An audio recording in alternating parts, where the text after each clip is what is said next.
新闻头起先做伙来看副总统萧美琴伫咧欧洲时间11月7日下晡去欧洲议会参加对中政策下国议会联名，而且佮发表演说。这是咱台湾头一届以会员国的身份出席。萧副总统演说的时阵是强调讲，咱台湾真重要，因为国际体系要完整，全球的经济要繁荣，就要有坚强自由的台湾。Thank you, IPAC, for the privilege of being here in the European Parliament.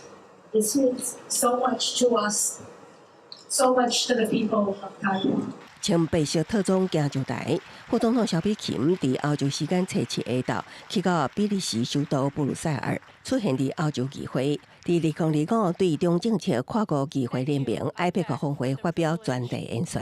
这是台湾头一摆以会员国身份出席。萧副总统强调，台海稳定是全球繁荣的基石。虽然红白都伫国际组织之下，台湾依然有所作为。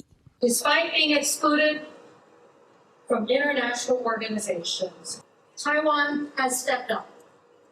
We contribute to humanitarian aid, to disaster relief, to public health and SDG goals around the world.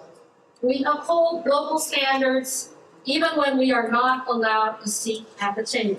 萧副总统也进一步表示，台湾是多元化社会，欧洲伫炮火之下捍卫自由，台湾是伫压力之下建立民主。一个更加强大的台湾，代表一个更加稳定的印太地区。